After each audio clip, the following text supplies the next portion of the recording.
दोस्तों नमस्कार, ये है मार्गदर्शन फॉर सिविल सर्विसेज। मैं अनुराग चौधरी।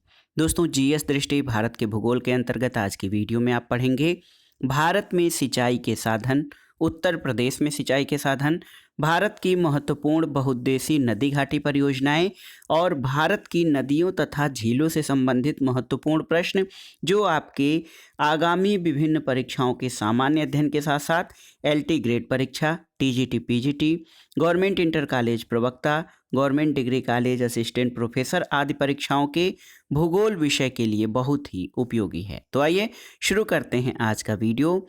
जीएस दृष्टि भारत के भूगोल का भाग 10। देखिए दोस्तों, सबसे पहले हम भारत में सिंचाई के साधनों की चर्चा कर लेते हैं कि भारत में सिंचाई के प्रमुख साधन कौन से हैं। दोस्तों आपकी जानकारी के लिए बता दें कि भारत में सबसे अधिक सिंचाई नलकूपों से, फिर उसके बाद नहरों से, इसके अलावा तालाब और लास्ट में अन्य साधनों से किया जाता है। 2014-15 के जो आंकड़े हैं उनके अनुसार नलकूपों से शुद्ध सिंचित क्षेत्र का लगभग 46.2% भाग और नलकूप और अन्य कुओं से दोस्तों 62.82% भाग देखा जाए तो नलकूप और अन्य कुओं से नहरों द्वारा शुद्ध सिंचित क्षेत्र का लगभग 23.66%, तालाबों से दोस्तों 2.52% और अन्य साधनों से 11% जो है भारत में सिंचाई की जाती है। भारत में अगर जो सिंचाई परियोजनाओं का वर्गीकरण किया जाए तो देखिए लघु सिंचाई परियोजनाएं, मध्य सिंचाई परियोजनाएं और बृहद सिंचाई परियोजनाएं हैं। लघु सिंचाई परियोजनाओं की बात की जाए तो इसके द्वारा सिंचित क्षेत्र कुल 2000 हेक्टेयर से कम क्षेत्र की सिंचाई होती है और सिंचाई के लिए कुआं, नलकूप, पंप सेट और तालाब आदि का जो है उपयोग किया जाता है और सिंचाई की आपूर्ति लगभग 62%, भारत की कुल सिंचाई का 62% भाग लघु सिंचाई परियोजनाओं से कवर होता है। मध्य सिंचाई परियोजनाएं जो हैं इनके द्वारा कुल सिंचित क्षेत्र याद रखिएगा 2000 से 10,000 हेक्टेयर है और इस क्षेत्र की सिंचाई के लिए मध्य सिंचाई परियोजनाओं का प्रयोग किया जाता है। दोस्तों बृहद सिंचाई परियोजनाएं जो हैं ये 10,000 हेक्टेयर से अधिक क्षेत्र की सिंचाई इनके द्वारा किया जाता है और देखा जाए तो बड़ी और मध्य परियोजनाओं से देश के लगभग 38% सिंचाई की आवश्यकताएं पूरी होती हैं। आइए देखते हैं दोस्तों देश में सिंचाई की दृष्टि से निवल सिंचित क्षेत्र में शीर्ष 3 राज्य कौन से हैं। आंकड़े 2015-16 के हैं। दोस्तों सिंचाई की दृष्टि से पहले स्थान पर उत्तर प्रदेश, दूसरे स्थान पर मध्य प्रदेश और तीसरे स्थान पर राजस्थान आता है। आइए भारत में दोस्तों नहरों के द्वारा जो सिंचाई है या नहरों से संबंधित जो महत्वपूर्ण तथ्य हैं उनके बारे में जानते हैं। सबसे पहले गंग नहर के बारे में जानिए। दोस्तों दुनिया की सबसे पुरानी और विकसित नहर व्यवस्थाओं में से एक गंग नहर प्रणाली है जिसका उद्गम सतलज नदी से होता है हुसैनीवाला फिरोजपुर के निकट और इसका निर्माण 1927 में बीकानेर के महाराजा श्री गंग सिंह द्वारा करवाया गया था और उन्हीं के नाम पर इस नहर का नाम गंग नहर है। दोस्तों पूर्वी यमुना नहर की बात करें अगर जो तो इसकी लंबाई कुल 197 किलोमीटर है मुख्य नहर की और सिंचाई आपूर्ति हिंडन, यमुना दोआब के जनपद सहारनपुर और मुजफ्फरनगर, इसके साथ ही मेरठ और गाजियाबाद में होती है और इसका उद्गम यमुना नदी के बाएं तट पर ताजेवाला के निकट होता है। दोस्तों एक ऊपरी गंगा नहर है, इसके बारे में जो तथ्य हैं उनको जान लेते हैं। दोस्तों इसका निर्माण 1842 में हुआ था और दोस्तों इसका उद्गम गंगा के दाएं तट से भीमगौड़ा हरिद्वार में होता है। ऊपरी गंगा नहर के परियोजना के जनक सर पीटी काटले थे और इस नहर के द्वारा हरिद्वार, सहारनपुर, मेरठ, एटा, मुजफ्फरनगर, बुलंदशहर, गाजियाबाद, मथुरा, अलीगढ़, फिरोजाबाद, मैनपुरी और आगरा में जलापूर्ति की जाती है। तो बहुत बड़ा क्षेत्र इस ऊपरी गंगा नहर के द्वारा कवर होता है। देखिए निचली गंगा नहर, तो दोस्तों निचली गंगा नहर नरौरा बुलंदशहर से निकलती है। 1878 में इसका परिचालन किया गया और इसकी लंबाई 98.8 किलोमीटर, नहर प्रणाली की कुल लंबाई अगर जो देखी जाए तो ये 8,278 किलोमीटर है। एक प्रश्न आता है दोस्तों गंडक परियोजना के बारे में कि ये कहाँ पर स्थित है। तो ये गंडक नदी से निकलती है और त्रिवेणी घाट के पास है। हरियाली योजना क्या है दोस्तों? हरियाली योजना का प्रारंभ देश में 27 जनवरी 2003 को तत्कालीन प्रधानमंत्री श्री अटल बिहारी वाजपेयी द्वारा हुआ था और इसका उद्देश्य देश में जल संभर विकास कार्यक्रम के क्रियान्वयन में वित्तीय और प्रशासनिक रूप से पंचायती राज संस्थाओं को सशक्त बनाने के लिए की गई थी। तो हरियाली योजना का संबंध जल संभरण विकास कार्यक्रम से है। इसके अलावा दोस्तों प्रधानमंत्री कृषि सिंचाई योजना यानी PMKSY, इसकी स्वीकृति 1 जुलाई 2015 को मिली थी और इसका उद्देश्य कृषि की मानसून पर निर्भरता को कम करना और हर खेत तक सिंचाई की सुविधा उपलब्ध कराना है। अगला है दोस्तों शारदा नहर। दोस्तों शारदा नदी से बैराज का निर्माण कर बनवासा के निकट शारदा नहर निकाली गई है और मुख्य नहर की लंबाई 44.3 किलोमीटर है और पूरे नहर सिस्टम यानी कैनाल सिस्टम की लंबाई देखी जाए तो 9,961.3 किलोमीटर है और शारदा नहर से पीलीभीत, बरेली, शाहजहांपुर, हरदोई, सुल्तानपुर, गाजीपुर और प्रयागराज आदि जिलों में सिंचाई की जाती है। इंदिरा गांधी नहर परियोजना, तो इसका शिलान्यास दोस्तों मार्च 1958 में किया गया था तत्कालीन गृह मंत्री गोविंद बल्लभ पंत के द्वारा। दोस्तों नहर का उद्गम जो इंदिरा गांधी नहर है ये पंजाब में सतलज और ब्यास नदियों के संगम पर स्थित हरिके बांध से इसका उद्गम होता है और इसकी कुल लंबाई 649 किलोमीटर है। दोस्तों ये दुनिया की सबसे बड़ी नहर परियोजना है। आइए देखते हैं वाटरशेड डेवलपमेंट प्रोग्राम के बारे में। दोस्तों वाटरशेड विकास कार्यक्रम का क्रियान्वयन 1 अप्रैल 2008 तक किया गया है ग्रामीण विकास मंत्रालय के द्वारा और 3 वाटरशेड विकास कार्यक्रम चलाए गए जिनमें समेकित बंजर भूमि विकास कार्यक्रम, सूखा प्रवण क्षेत्र कार्यक्रम और मरुभूमि विकास कार्यक्रम रहा जिसमें समेकित जल संभरण प्रबंधन कार्यक्रम था। दोस्तों उत्तर प्रदेश में सिंचाई के द्वारा या सिंचाई साधनों के द्वारा सिंचित क्षेत्र 2020 के आंकड़े देख लेते हैं और ये आंकड़े 2017-18 में अपडेट हैं। दोस्तों उत्तर प्रदेश में सर्वाधिक सिंचाई नलकूपों से, दूसरे स्थान पर नहरों से, तीसरे स्थान पर कुओं द्वारा, फिर चौथे पर तालाब और झील के द्वारा और 5वें पर अन्य साधनों द्वारा की जाती है। तो नलकूपों से उत्तर प्रदेश में लगभग 75% की सिंचाई, 74.9% भूभाग की, नहरों द्वारा 15.2%, कुओं के द्वारा 8.7%, तालाब और झील के द्वारा 0.5% और अन्य साधनों द्वारा 0.7% सिंचाई की जाती है। तो नलकूपों द्वारा सर्वाधिक सिंचाई उत्तर प्रदेश में होती है। परीक्षाओं की दृष्टि से कुछ अन्य महत्वपूर्ण तथ्यों को देख लेते हैं। पश्चिमी राजस्थान के गंगानगर, बीकानेर, जोधपुर और जैसलमेर जिलों में सिंचाई का मुख्य साधन क्या है? तो ये इंदिरा गांधी नहर है। केरल के पलक्कड़ जिले में चेरुकुन्नम पुझा नदी पर निर्मित है ये मंगलम सिंचाई परियोजना। प्रायद्वीपीय भारत में सिंचाई का मुख्य साधन क्या है? तालाब है। भारत में या दक्षिण भारत में सिंचाई व्यवस्था का अग्रदूत किसे माना जाता है? सर आर्थर कॉटन को। सारण सिंचाई नहर कहाँ से निकलती है? तो ये गंडक नदी से निकलती है। अगला प्रश्न है फरक्का की नहर की जल वहन क्षमता कितनी है? 40,000 क्यूसेक। इंदिरा गांधी नहर का उद्गम स्थल कहाँ है? हरिके बैराज। सतलज, रावी और ब्यास नदी से जल प्राप्त करती है कौन सी नहर? तो ये इंदिरा गांधी नहर है। कोरोमंडल तट पर बकिंघम नहर स्थित है और हरियाली योजना किससे संबंधित है? तो ये बंजर भूमि के विकास के लिए जल संग्रहण से संबंधित है। आइए देखते हैं भारत की प्रमुख बहुउद्देशीय नदी घाटी परियोजनाओं के बारे में। इसमें दोस्तों हम सबसे पहले देखिए नर्मदा घाटी परियोजना के बारे में जानेंगे। देखिए दोस्तों नर्मदा घाटी परियोजना जो है इसको सरदार सरोवर परियोजना के नाम से भी जाना जाता है और ये नर्मदा नदी पर नवेगांव गुजरात में निर्मित है। 1450 मेगावाट विद्युत उत्पादन क्षमता इसकी है। और सरदार सरोवर बांध से नर्मदा नदी के जल के आपूर्ति जो है वो मध्य प्रदेश को 65.18% और गुजरात को 32.14% किया जाता है। इसके अलावा सरदार सरोवर बांध से जो इलेक्ट्रिसिटी सप्लाई है ये मध्य प्रदेश को सर्वाधिक 57% और महाराष्ट्र को 27% किया जाता है। सरदार सरोवर बांध जो दोस्तों सरदार सरोवर परियोजना जो कि नर्मदा नदी पर है, इससे गुजरात, राजस्थान, महाराष्ट्र और मध्य प्रदेश राज्य लाभान्वित होते हैं। नर्मदा धारणग्रस्त समिति, दोस्तों ये बहुत ही महत्वपूर्ण है। नर्मदा धारणग्रस्त समिति क्या है ये देखिए।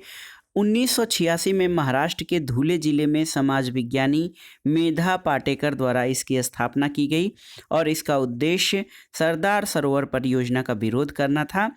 दोस्तों नर्मदा धारणग्रस्त समिति का अन्य नाम 1989 में नर्मदा बचाओ आंदोलन, ये कई संगठनों के विलय के परिणाम स्वरूप इसका नाम हुआ था।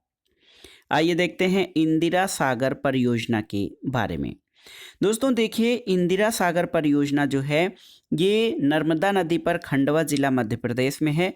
1000 मेगावाट का विद्युत उत्पादन का लक्ष्य इसका है और 1.23 लाख हेक्टेयर भूमि सिंचाई का लक्ष्य भी इंदिरा सागर परियोजना का है। दोस्तों नर्मदा नदी पर ओंकारेश्वर परियोजना और बरगी परियोजनाएं भी स्थित हैं। आइए देखते हैं भारत के महत्वपूर्ण जो है बहुउद्देशीय नदी घाटी योजनाओं में भाखड़ा नंगल बांध के बारे में। दोस्तों भाखड़ा नंगल बांध ये सतलज नदी पर बनाया गया है और इसके कमांड क्षेत्र में हिमाचल प्रदेश, पंजाब, हरियाणा और राजस्थान आते हैं। भाखड़ा नंगल बांध बनाए जाने से जो कृत्रिम झील निर्मित हुई है उसको गोविंद सागर कहा जाता है। और दोस्तों भाखड़ा नंगल परियोजना ये हरियाणा, पंजाब और राजस्थान, देखिए HR, PB और RJ ये 3 राज्यों हरियाणा, पंजाब और राजस्थान की संयुक्त परियोजना है। भाखड़ा बांध और नंगल बांध दोस्तों 2 जगह हैं, भाखड़ा और नंगल, ये सतलज नदी पर निर्मित हैं। आइए देखते हैं दोस्तों यहाँ पर कावेरी नदी पर बने बांधों के बारे में।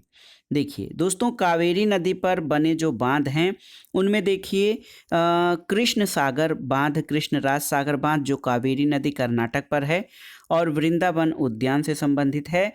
इसकी रूपरेखा M विश्वेश्वरैया यानी मोक्ष गुंडम विश्वेश्वरैया द्वारा निर्धारित की गई थी। कावेरी नदी जल विवाद, तो दोस्तों कावेरी नदी जल विवाद जो है ये 4 राज्यों से संबंधित है, कर्नाटक, तमिलनाडु, केरल और पुडुचेरी। इसमें कावेरी नदी के जल के बंटवारे से संबंधित ये विवाद रहा है। आइए देखते हैं हीराकुंड बांध के बारे में। दोस्तों हीराकुंड बांध 1948 में प्रारंभ हुआ और 1957 में इसका निर्माण पूरा हुआ। हीराकुंड बांध महानदी पर ओडिशा में स्थित है और इसकी लंबाई 25.8 किलोमीटर है। इसके द्वारा 10 लाख हेक्टेयर क्षेत्र का जो है सिंचाई की जाती है और ये दुनिया का सबसे लंबा बांध है। याद रखिएगा हीराकुंड बांध जिसकी लंबाई 25.8 किलोमीटर है, ये दुनिया का सबसे लंबा बांध है। आइए चंबल घाटी परियोजना के बारे में जानते हैं। दोस्तों चंबल परियोजना ये कहाँ पर स्थित है, तो ये देखिए बहुत ही महत्वपूर्ण है। चंबल नदी पर चंबल परियोजना स्थित है दोस्तों और इसमें गांधी सागर बांध और राणा प्रताप सागर बांध, जवाहर सागर बांध इसमें शामिल हैं और चंबल परियोजना राजस्थान और मध्य प्रदेश की संयुक्त परियोजना है। टिहरी बांध परियोजना के बारे में जानते हैं दोस्तों। टिहरी बांध परियोजना जो है ये भागीरथी यानी गंगा नदी पर भागीरथी और भिलांगना के संगम के निकट टिहरी बांध परियोजना है जो कि टिहरी उत्तराखंड राज्य में स्थित है। इसका निर्माण 1978 में प्रारंभ हुआ था और इसको 1972 में योजना आयोग से स्वीकृति मिली थी। दोस्तों भारत में ये देश का सबसे ऊंचा बांध है, 260.5 मीटर इसकी ऊंचाई है और टिहरी बांध परियोजना का विरोध भूकंप प्रवण क्षेत्र में स्थित होने, पर्यावरण क्षति और लोगों का विस्थापन कारण इसका विरोध हुआ था। दामोदर घाटी परियोजनाएं, दामोदर घाटी परियोजना यानी दामोदर वैली जो परियोजना है ये डीवीसी यानी 1948 में दामोदर घाटी निगम की स्थापना हुई थी। दोस्तों दामोदर घाटी परियोजनाओं में तिलैया बांध, मैथान बांध और बेल पहाड़ी बांध हैं जो कि बराकर नदी पर कोडरमा जिले में स्थित हैं और इसकी रूपरेखा संयुक्त राज्य अमेरिका के टेनेसी वैली अथॉरिटी के आधार पर की गई थी। तो दामोदर घाटी परियोजना संयुक्त राज्य अमेरिका के टेनेसी वैली प्रोजेक्ट के आधार पर निर्मित की गई थी। 1948 में दामोदर घाटी निगम की स्थापना की गई थी। आइए कुछ महत्वपूर्ण तथ्यों को देख लेते हैं दोस्तों। तेलंगाना के नलगोंडा जिले और आंध्र प्रदेश के गुंटूर जिलों के मध्य कौन सा बहुउद्देशीय नदी घाटी परियोजना स्थित है? तो ये नागार्जुन सागर बहुउद्देशीय परियोजना। चंबल नदी पर निर्मित जलाशय कौन है? राणा प्रताप सागर जलाशय। बाढ़ और प्रदूषण के कारण बंगाल का शोक किसे कहा जाता है? दामोदर नदी को। मैथान, बेल पहाड़ी और तिलैया बांध बनाए गए हैं किस नदी पर? तो ये बराकर नदी पर। और कोनार बांध का निर्माण किस नदी पर हुआ है? तो कोनार बांध का निर्माण कोनार नदी पर हुआ है। आगे देखते हैं दोस्तों नागार्जुन सागर बांध। देखिए नागार्जुन सागर बांध जो है ये कृष्णा नदी पर स्थित है। 1967 में इसका निर्माण पूरा हुआ था और दोस्तों इसका विस्तार तेलंगाना और आंध्र प्रदेश राज्यों में है। बांध जो है चिनाई बांध 1550 मीटर लंबा है और इसकी सिंचाई की आपूर्ति इसके द्वारा नलगोंडा, प्रकाशम, खम्मम और गुंटूर जिलों में होती है। अब आइए देखते हैं दोस्तों विविध परियोजनाओं से संबंधित कुछ तथ्यों को जो परीक्षाओं के लिए बहुत ही उपयोगी हैं। देखिए यहाँ पर विविध परियोजनाओं में एक है चुक्का बांध परियोजना। दोस्तों चुक्का बांध परियोजना भारत और भूटान के सहयोग से वांगचू और रैदक नदी भूटान पर निर्माण किया जा रहा है। इसकी ऊंचाई 40 मीटर है। भारत सरकार की पूर्ण वित्त पोषित इकाई है जिसमें 60% अनुदान और 40% ऋण शामिल हैं और 336 मीटर इसकी विद्युत उत्पादन क्षमता है। दोस्तों विद्युत निर्यात का प्रावधान अधिकांश भाग इसका भारत को निर्यात करने का प्रावधान है और इसका प्रबंधन 1991 में भूटान के प्रबंधन के हाथ में सौंपा गया था। तो चुक्का बांध परियोजना ये भारत और भूटान की संयुक्त पनबिजली परियोजना है। इसके अलावा अगर जो हम इडुक्की बांध परियोजना की बात करें तो ये पेरियार नदी पर केरल में स्थित है और एशिया के सबसे बड़े आर्क बांधों में से एक इडुक्की बांध परियोजना है। और दोस्तों ये कुरावनमाला और कुराथीमाला पर्वतों के बीच स्थित है। 555 फीट इडुक्की बांध परियोजना की ऊंचाई है। तेलुगु गंगा परियोजना तो ये आंध्र प्रदेश में स्थित है। दोस्तों तेलुगु गंगा ये महाराष्ट्र, तमिलनाडु, आंध्र प्रदेश और कर्नाटक राज्यों की संयुक्त परियोजना है। इसके द्वारा दोस्तों कृष्णा नदी द्वारा तमिलनाडु के चेन्नई शहर को पेयजल प्रदान किया जाता है। दोस्तों मयूराक्षी परियोजना, यहाँ पर देखिए मयूराक्षी परियोजना का निर्माण मयूराक्षी नदी पर हुआ है और इससे पश्चिम बंगाल और झारखंड को लाभ होता है। दोस्तों संबंधित बांध कनाडा या मसंजोर बांध झारखंड मयूराक्षी नदी पर निर्मित है और इसके द्वारा 4000 किलोवाट बिजली का उत्पादन भी किया जाता है।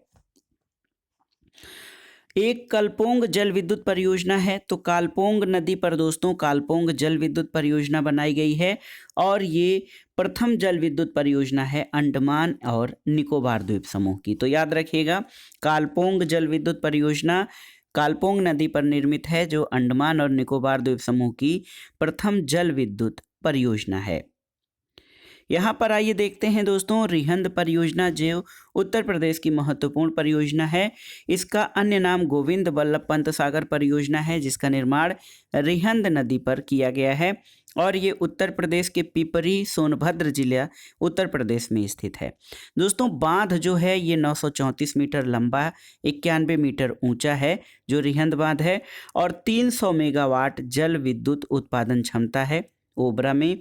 दोस्तों झील जो है ये बांध के कारण जो कृत्रिम झील बनी है इसको गोविंद बल्लभ पंत सागर झील कहा जाता है और रिहंद बांध की पृष्ठभूमि में ये निर्मित 130 वर्ग किलोमीटर क्षेत्र में है और रिहंद बांध से लगभग 2.5 लाख हेक्टेयर भूमि का जो है सिंचाई भी किया जाता है। एक प्रश्न पूछता है दोस्तों उकाई परियोजना के बारे में। तो उकाई परियोजना ताप्ती नदी पर उकाई सूरत जिला गुजरात में है। दोस्तों उकाई परियोजना के द्वारा जो बांध निर्मित हुआ है वो 4,928 मीटर लंबा और 68.6 मीटर ऊंचा है। 300 मेगावाट इसकी विद्युत उत्पादन क्षमता है और 1.5 लाख हेक्टेयर भूमि से सिंचाई इसके द्वारा होती है। अगला देखते हैं दोस्तों कालागढ़ बांध। तो ये रामगंगा नदी पर निर्मित है और ऊंचाई इसकी 128 मीटर, लंबाई 715 मीटर है। तवा परियोजना, तो ये तवा नदी पर होशंगाबाद मध्य प्रदेश में स्थित है। इसकी ऊंचाई 59 मीटर और लंबाई 1815 मीटर है। तुलबुल नौवहन योजना, ये बहुत ही इम्पॉर्टेंट है, झेलम नदी पर है, जम्मू और कश्मीर में इसकी स्थिति है। दोस्तों तुलबुल नौवहन योजना ये भारत द्वारा निर्मित है और बुलर बैराज पाकिस्तान द्वारा। दोस्तों ये भारत और पाकिस्तान के मध्य एक विवादित परियोजना है। आइए देखते हैं पोंग बांध के बारे में। दोस्तों पोंग बांध जो है ये ब्यास नदी पर निर्मित है, दक्षिण पश्चिमी भाग हिमाचल प्रदेश में है और 133 मीटर पोंग बांध की ऊंचाई है। इसको ब्यास डैम भी कहा जाता है। और दोस्तों पोंग बांध के द्वारा महाराणा प्रताप सागर झील का निर्माण हुआ है और इसका उपयोग सिंचाई और जल विद्युत उत्पादन में होता है। तो याद रखिएगा पोंग बांध ब्यास नदी पर हिमाचल प्रदेश के दक्षिणी पश्चिमी भाग में स्थित है। कुछ अन्य महत्वपूर्ण तथ्यों को देख लेते हैं। तमिलनाडु में कावेरी नदी पर कौन सी परियोजना है? तो ये मेटूर परियोजना। उत्तर प्रदेश की सबसे बड़ी परियोजना रिहंद परियोजना। राजस्थान के भीलवाड़ा जिले में कोठारी नदी पर जो निर्मित बांध है वो मेजा बांध है। जम्मू और कश्मीर के डोडा जिले में चिनाब नदी पर कौन सा निर्मित है? बगलिहार जल विद्युत परियोजना। जम्मू और कश्मीर के किश्तवाड़ जिले में चिनाब नदी पर कौन सा जो है परियोजना है? तो दोस्तों ये दुलहस्ती परियोजना एक हाइड्रो पावर स्टेशन है। आइए देखते हैं भारत के राजनीतिक मैप को। यहाँ पर देखिए भारत के राजनीतिक मैप में 2 नए केंद्र शासित प्रदेश जम्मू और कश्मीर और लद्दाख बन गए हैं। पहले ये सामान्य स्टेट की तरह थे। दोस्तों अंडमान और निकोबार द्वीप समूह का सर्वोच्च शिखर सैडल पीक है, जिसकी ऊंचाई याद रखिएगा 732 मीटर है। और अंडमान और निकोबार द्वीप समूह में केवल 38 द्वीप ही बसे हैं और शेष द्वीप निर्जन हैं। और देखिए यहाँ पर हमारा जो कर्क रेखा है भारत के बीचों बीच से गुजरात, राजस्थान, मध्य प्रदेश, छत्तीसगढ़, झारखंड, पश्चिम बंगाल, त्रिपुरा और मिजोरम से होकर गुजरती है। दोस्तों पूर्वी तटीय मैदान की बात अगर जो की जाए तो उड़ीसा और आंध्र प्रदेश के तटवर्ती मैदान, उत्तरी तटीय भाग से गोदावरी डेल्टा तक इसको उत्कल तट, कलिंग तट या उत्तरी सरकार तट कहा जाता है। इसके अलावा आंध्र प्रदेश से तमिलनाडु के तटीय मैदान तक, कृष्णा गोदावरी डेल्टा से जो है केजी बेसिन जिसको कृष्णा गोदावरी डेल्टा कहा जाता है, यहाँ से कन्याकुमारी तक पूर्वी भाग को कोरोमंडल तट कहा जाता है। पश्चिमी तटीय मैदान दोस्तों गुजरात से गोवा तक का तटीय मैदान कोंकण तट कहलाता है, याद रखिएगा। गोवा से मंगलौर कर्नाटक तक का क्षेत्र कन्नड़ तट और मंगलौर से कन्याकुमारी तट का मैदान जो है ये मालाबार तट कहलाता है। देखिए कर्क रेखा दोस्तों, कर्क रेखा 23.5 डिग्री उत्तरी अक्षांश इसको कहा जाता है और ये लगभग भारत को बीचों बीच 2 बराबर भागों में विभाजित करती है। कर्क रेखा से संबंधित जो प्रश्न बनता है ये भारत के 8 राज्यों गुजरात, राजस्थान, मध्य प्रदेश, छत्तीसगढ़, झारखंड, पश्चिम बंगाल, त्रिपुरा और मिजोरम से होकर गुजरती है, याद रखिएगा। यहाँ पर लास्ट में आइए देखते हैं दोस्तों भारत की नदियाँ और झीलें। दोस्तों दक्षिण भारत की नदियाँ मुख्यतः वृक्षनुमा अपवाह तंत्र बनाती हैं। जम्मू और कश्मीर में बुलर झील भारत की मीठे पानी की सबसे बड़ी झील है, यहाँ पे बुलर झील है। देखिए चिल्का ओडिशा में उत्तरी सरकार तट पर स्थित भारत की सबसे बड़ी लैगून झील यानी खारे पानी की झील है, तो यहाँ पर आप चिल्का झील को देख सकते हैं, ये ओडिशा में स्थित है। इसके अलावा गोमती नदी दोस्तों ये गंगा नदी की एकमात्र ऐसी सहायक नदी है जिसका उद्गम मैदानी क्षेत्र में होता है और गोमती नदी उत्तर प्रदेश के पीलीभीत जिले में गोमत ताल यानी फुलहर झील से निकलती है। इसके अलावा दोस्तों देखिए, बद्रीनाथ मंदिर अलकनंदा नदी के तट पर स्थित है। और 5 प्रयाग जो हमारे यहाँ हैं, रुद्रप्रयाग जो है अलकनंदा और मंदाकिनी के संगम पर, कर्णप्रयाग अलकनंदा और पिंडर के संगम पर, और दोस्तों भागीरथी और अलकनंदा के संगम पर हमारा देवप्रयाग है। अलकनंदा और मंदाकिनी ये नंद प्रयाग कहलाता है, और अलकनंदा और धौला गंगा का जो संगम है इसको विष्णु प्रयाग कहते हैं। यहाँ पर देखिए दोस्तों, हिमालय पर्वत श्रेणी से निकलने वाली नदियाँ पूर्ववर्ती अपवाह का उदाहरण है।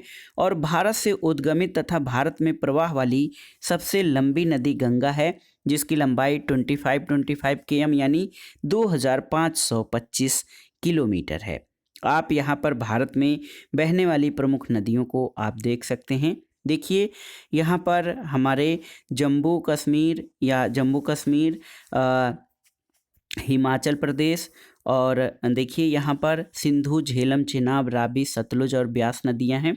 और झेलम, चिनाब, रावी, सतलज और ब्यास, ये 5 नदियों का जो है क्षेत्र पंजाब के नाम से जाना जाता है। सांभर झील हमारा राजस्थान राज्य में स्थित है, यहाँ से नमक उत्पादन किया जाता है। इसके अलावा ये देखिए, ये जो है गंगा नदी तंत्र है, ये उत्तर के विशाल मैदान हैं, ये उपजाऊ क्षेत्र है बहुत अधिक। नर्मदा और ताप्ती नदियाँ यहाँ पर हैं, पेनगंगा, गोदावरी, और इसके अलावा दोस्तों देखिए कृष्णा नदी, तुंगभद्रा नदी यहाँ पर स्थित हैं। और देखिए दोस्तों कावेरी नदी और वेम्बनाथ झील आपका केरल में स्थित है। देखिए दोस्तों, सिंधु नदी तंत्र में कौन कौन सी नदियां शामिल हैं। सिंधु और उसकी सहायक नदियां हैं, जिसमें झेलम, चिनाब, रावी, ब्यास और सतलज, इनको पंचनद कहा जाता है। दोस्तों सतलज नदी तिब्बत स्थित राकस ताल से निकलती है और ये हिमालय की सभी श्रेणियों को काटती है। और एक और तथ्य जान लीजिए कि बांग्लादेश में प्रवेश करने के बाद गंगा को पद्मा कहा जाता है। प्रायद्वीपीय भारत की सबसे लंबी नदी कौन सी है? तो प्रायद्वीपीय भारत की सबसे लंबी नदी गोदावरी है, जिसकी लंबाई 1465 किलोमीटर है और ये भारत की दूसरी सबसे लंबी नदी है गंगा के बाद। और देखिए, प्रायद्वीपीय भारत में पूर्व दिशा में बहने वाली नदियों का उत्तर से दक्षिण सही क्रम है सुवर्णरेखा, महानदी, गोदावरी, कृष्णा, पेन्नार, कावेरी और वैगई। और इसके अलावा ये जो भारत का भूगोल श्रृंखला हम चला रहे थे, इसका लास्ट क्वेश्चन है, सुंदरवन डेल्टा का निर्माण ब्रह्मपुत्र और मेघना नदियों के द्वारा हुआ है। तो दोस्तों ये था आज का वीडियो। इसमें आपने देखा भारत के भूगोल से संबंधित महत्वपूर्ण तथ्यों को, जो आपके सामान्य अध्ययन और भूगोल विषय से आयोजित अध्यापक भर्ती परीक्षाओं के लिए बहुत ही उपयोगी हैं। दोस्तों भारत का भूगोल कंप्लीट हो गया है, इसके बाद हम विश्व के भूगोल को शुरू करेंगे। आगे इस चैनल से जुड़े रहें। किसी अन्य टॉपिक पर आप हमसे वीडियो चाहते हैं उसके बारे में भी कमेंट बॉक्स में लिखें। इसके अलावा यहाँ से आपको अपनी तैयारी में कितनी मदद मिल रही है और चैनल में किस प्रकार से सुधार किया जाए, इसके लिए आपके सुझाव आमंत्रित हैं। वीडियो आपको कैसा लगा हमें कमेंट बॉक्स में ज़रूर बताइएगा। वीडियो को लाइक करें, शेयर करें और इस चैनल मार्गदर्शन फॉर सिविल सर्विसेज को सब्सक्राइब करें। वीडियो देखने के लिए धन्यवाद दोस्तों। नमस्कार।